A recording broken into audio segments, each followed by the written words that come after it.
하나님 말씀 보겠습니다. 예레미야서 12장 말씀 보겠습니다. 12장 우리 7절로 13절 말씀 교독합니다.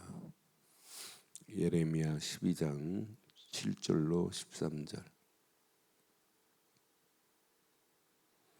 내가 내 집을 버리며 내 소유를 내던져 내 마음으로 사랑하는 것을 그 원수의 손에 넘겼나니 내 소유가 숲속의 사자같이 되어서 나를 향하여 그 소리를 내므로 내가 그를 미워하였음이로라. 내 소유가 내게 대하여는 문이 있는 매가 아니냐, 매들이 그것을 에워싸지 아니하느냐. 너희는 가서 들짐승들을 모아다가 그것을 삼키게 하라. 많은 목자가 내 포도원을 헐며 내 몫을 짓밟아서 내가 기뻐하는 땅을 황무지로 만들었도다. 그들이 이를 황폐하게 하였으므로 그 황무지가 나를 향하여 슬퍼하는도다. 온 땅이 황폐함은 이를 마음에 두는 자가 없음이로다. 파괴하는 자들이 광야의 모든 벗은 산 위에 이르렀고 여호와의 칼이 땅 이 끝에서 저 끝까지 삼키니 모든 육체가 평안하지 못하도다. 함께합니다. 우리가 밀을 심어도 가시를 거두며 수고하여도 소득이 없은즉 그 소산으로 말미암아 스스로 수치를 당하리니 이는 여호와의 분노로 말미암음이라. 아멘. 저는 예레미야를 묵상할 때마다 어쩜 이렇게 이 시대하고 똑같은가 하는 생각을 해봐요. 십자가가 지금 이게 날아가고 있고 교회가 문을 닫는데도 마음에 애통함이 없다. 복음이 사라져 가는데도 애통함이 없다. 교회 학교가 다 무너져 가고 있는데도 애통함이 없다. 그건 비정상입니다. 예레미야가 그 시대를 지금 제대로 보고 시대의 하나님의 계획을 지금 말하고 있는데 어떤 때는 예레미야도 하나님 안 믿는 저 악인들은 저렇게 잘 되는데 무슨 이유입니까? 라고 질문해요. 1절에 보면 하나님께 뭐라고 질문하냐면 여호와여 내가 주와 변론할 때에는 주께서 의로우시니이다. 그러나 내가 주께 질문하옵나이다 그러잖아요. 악한 자의 길이 형통하며 반역자가 다 평안하면 무슨 까닭입니까? 그게 평안한 거예요. 그게 형통한 거예요. 여러분 시대 오늘이요. 하나님 안 믿는 사람이 더 잘 될 수 있어요. 그것 보고 은혜 받을 필요 없습니다. 마지막 시편 17편처럼 종국에 딱 들어가는 순간에 형벌로 들어가는 재앙으로 끝나는데 그러니까 우리가 눈으로 우리 기준을 세상을 사람의 눈으로 보면 참 어리석어요. 그래서 그리스도의 눈으로 안 보면 다 틀린 겁니다. 한마디로 나는 그래서 우리가 이 땅에 살아가는 동안 언약 없는 그리스도 없는 인생은 인생 아니다. 그건 죽음이요. 그건 이미 망한 것이요. 그건 삶이 아니다. 마귀 손에 끌려서 마귀 좋은 일 하고 가요. 오늘의 이 시대가 그래요. 그런데 이 사실을 바르게 말해줘야 되는데 바르게 말할 사람이 없는 시대예요. 오히려 바르게 말하니까 어제 아침 봤죠. 예레미야를 죽이려고 하는 자들이 더 많다니까요. 저는 그래서 어제 아침에도 우리 확인했어요. 저는 아나도 사람들이 예레미야를 죽이려고 지금 괴계를 부리고 있어요. 그래도 예레미야는 안 죽어요. 예레미야 20장 보면 예레미야를 유사장이라는 제사장 중에 최고 우두머리 제사장이 예레미야를 지금 데려다가 고문한다니까요. 그래도 안 죽어요. 안 당하게 돼 있어요. 언약 안에 있는 자들은. 그런데 이 문제는 우리의 눈을 한번 잘 보세요. 이 시대를 보고 자 10절에 보니까 자 많은 목자가 내 포도원을 헐며 목자가 포도원을 헐어요. 말이 되겠어요? 지금 문제가 뭐냐면 신학교가 오늘 교회를 엉망으로 만들고 목사가 교회를 엉망으로 만들면 되겠어요?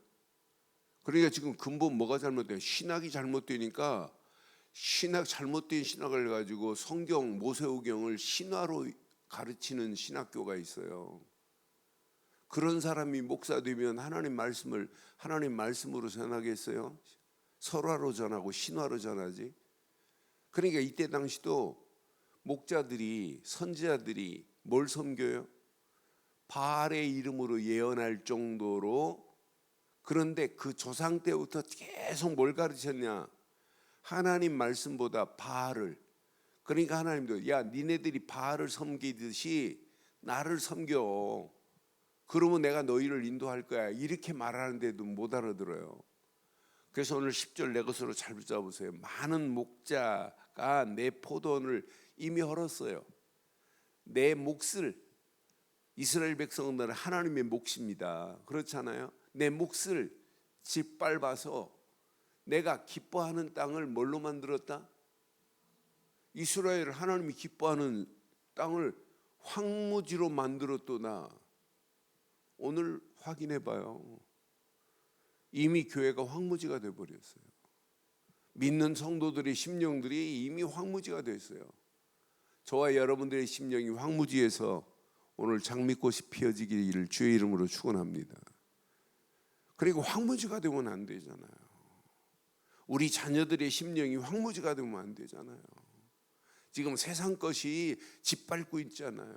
하나님의 어마어마한 축복이 지금 다 무너져 가고 있어요. 그래서 11절 확인해 봐요. 11절. 그들이 이를 황폐하게 했으므로.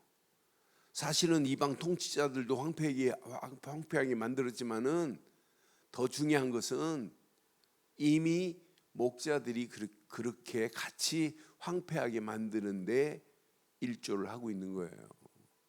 건져내서 황무지를 바꿀 수 있는 메시지를 가지고 백성들을 끌고 가야 되는데 아직도 바알의 이름으로 예언하고 있는 이런 선지자들, 제사장들, 율법사들, 관리들 전부 영적인 눈이 다 어둠에 그냥 잡혀 있어요.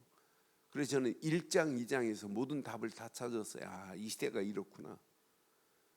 제사장도 율법을 가르친다고 하는 자도 관리자도 선지자도 다 영적으로 캄캄합니다. 한마디로 언약 없는 지도자들, 그게 나라를 망하게 만드는 거예요.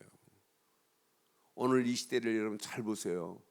이렇게 황폐하게 가고 있는데도 지금 몰라요. 11절 가슴에 새기세요. 그들이 이를 황폐하게 하였으므로 그 황무지가 나를 향하여 슬퍼하는도다. 온 땅이 황폐함은 이를 마음에 두는 자가, 이게 이제 문제예요. 황폐함을 보고 애통하는 자가 있어야 되는데 황폐함을 보고도 마음에 두는 자가 없는 게 이게 문제 중에 심각한 문제예요. 그럼 어떻게 되겠어요? 결과는 망하는 길로 가고 있는데도 모르고 있잖아요. 그래서 12절에 이렇게 파괴하는 자들이 광야의 모든 벗은 산 위에 이르렀고, 이를 파괴하는 자들이 온 땅을 다 지배하고 있어요. 여호와의 칼이 땅 이 끝에서 저 끝까지 삼키니 모든 육체가 평안하지 못하도다. 13절 무리가 밀을 심어도 가시를 거두며 되는 게 없어요. 또 수고하여도 소득이 없은즉 그 소산으로 말미암아 스스로 수치를 당하리니 이는 여호와의 분노로 말미암음이라. 이런 영적 상태를 하나님이 그냥 두지 아니하시고 이제 하나님께서 바벨론에 포로로 집어넣었다가 빼낼 거라는 거예요. 이게 하나님의 계획이에요. 예레미야가 지금 이걸 얘기하는 거예요. 하나님께서 우리를 그냥 두지 않고 바벨론의 포로로 집어넣었다가 우리를 건져내실 것이다. 그랬더니 이 말한다고 예레미야를 지금 착고에 묶어놓고 고문하고 하는 거예요. 시궁창에 집어넣어버리고 너 왜 헛소리 하냐고 라고 말하는 거예요. 이게 헛소리가 아니잖아요. 하나님의 계획을 말하는 거죠. 그러니 우리가 이 땅에 살아가는 동안 뭐 때문에 살다 가실래요? 단 하루를 살다 가더라도 하나님의 계획을 위하여 한 페이지를 그리고 가야 되는 거 아니에요? 우리 인생 누구나가 다 하나님 앞에 서는 날이 와요. 그렇잖아요. 육신적으로는 죽음의 날을 맞이하지만은 영적으로는 하나님 앞에 상급받는 날이 오고, 어떤 때는 하나님 앞에 가지도 못하는 자가 있고, 어떤 사람은 하나님 앞에 상급도 없는 자가 있을 겁니다. 디모데후서 4장 말씀으로 빌린다면 반드시 우리 인생은 의의 면류관이 준비되어 있는 것은 바울은 봤어요. 그러니까 선한 싸움 다 싸우고 달려갈 길 마친 후에 하나님께서 이런 어마어마한 의의 면류관을 준비해 놨다. 그래서 전도자의 일에 바울은 올인할 수 있었다니까요. 우리가 이 땅에 살아가는 동안 정말 복음의 가치를 알고 구원의 감격과 감동과 감사 속에 있다면 목표는 딱 하나여야 됩니다. 그것이 그냥 목표가 아니에요. 절대 목표여야 돼요. 하나님의 계획만이, 내 인생이 이거구나. 그래서 오늘도 하나님의 계획을 붙잡고 하나님의 절대 계획을 붙잡고 순례자의 길을 가는 거예요. 하루도 하루가. 오늘도 이 비밀을 모르는 저 영혼들에게 이 비밀을 말하여 많은 영혼들을 하나님께로 인도해야 되겠구나. 다윗이 언약 붙잡고 진짜 언약 잃어버리고 브레셋에게 영적인 힘이 없으니까 브레셋에게 완전히 지금 끌려다니잖아요. 그런데 다윗은 만군의 여호와 이름 딱 붙잡고 가는 거예요. 그때 갈 때의 심정을 한번 생각해 보세요. 어떤 심정이겠어요? 뭐 순교의 심정 아니겠어요? 그게 순례자의 길 아니겠어요? 하루하루가. 그래 만군의 여호와 이름 가지고 가는데 골리앗의 머리를 딱 끊고 들고 나오잖아요. 그러니까 다윗은 만만이요 사울은 천천히라. 사울은 지금 다윗은 만만이라고 하니까 거기에 시기하잖아요. 틀린 생각. 이야, 저건 하나님께서 다윗을 통해서 저렇게 하시는구나. 야, 하나님의 위대함이 대단하구나. 이렇게 깨달아야 되는데 저거 나는 뭐요 이거. 그게 틀린 생각이라니까요. 그러니까 우리 인생은 하루하루가 진짜 언약 제대로 붙잡으면 하루하루가 순례자의 정신을 가지고 순례자의 눈으로 순례자의 길을 하나님께서 통치하신다는 사실을 기억하시고 하루하루 순례자 같은 정신을 가지고 가는 게 이게 신앙생활 아니겠는가.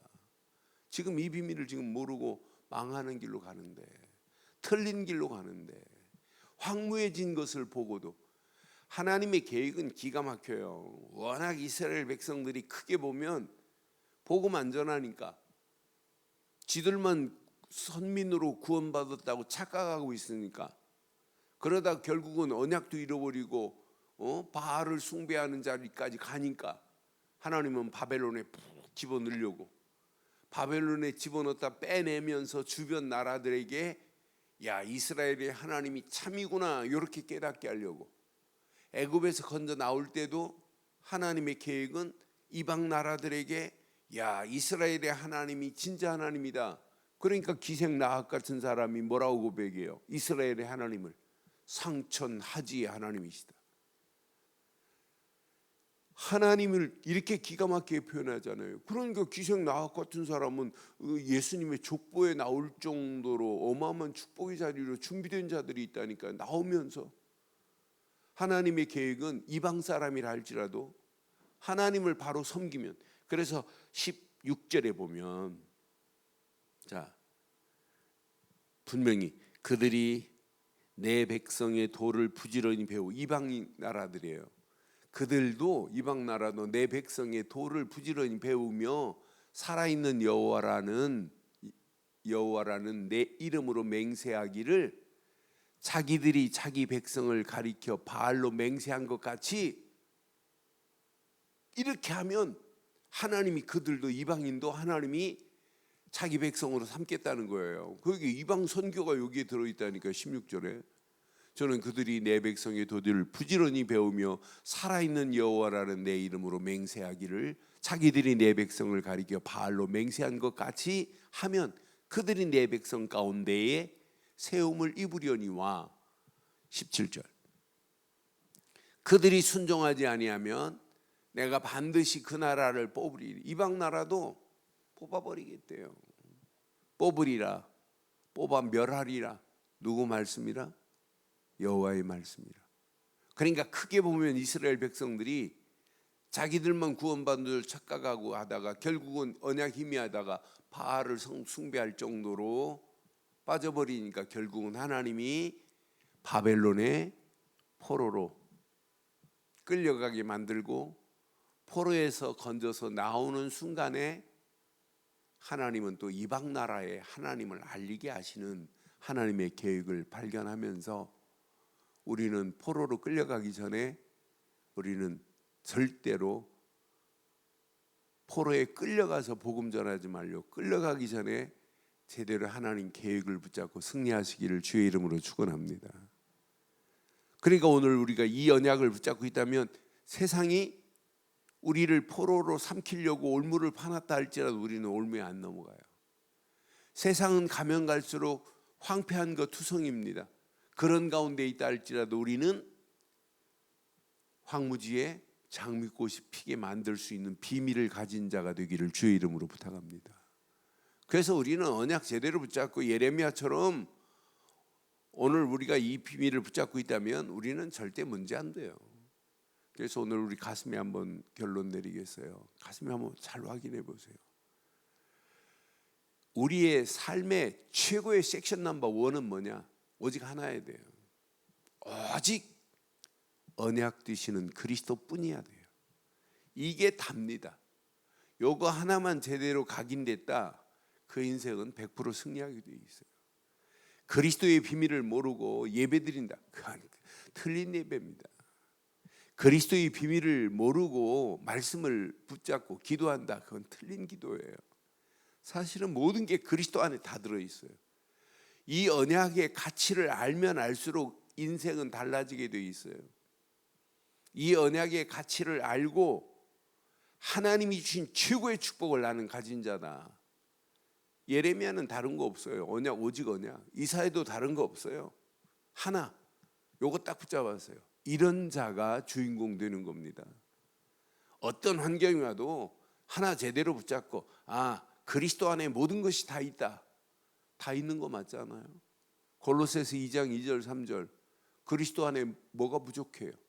지혜와 모든 보화가 그 안에 다 있는데 하나만 딱 붙잡으면 모든 거 다 끝나는 거예요. 오늘도 오직 언약 되시는 그리스도 안에서 모든 것을 시작하시기를 주의 이름으로 축원합니다. 그래서 오늘도 말씀 붙잡는 거예요. 오직 말씀 붙잡는 거예요. 말씀 붙잡고 기도하되 목표는 뭐냐? 어떻게 하면 그리스도 모르는 저 영혼들에게 예수를 그리스도로 말하여 많은 영혼들을 하나님께로 인도하는 일에 내가 쓰임 받을까? 이것 때문에 오늘도 살아가는 거예요. 이것 때문에 우리는 숨 쉬어야 돼요.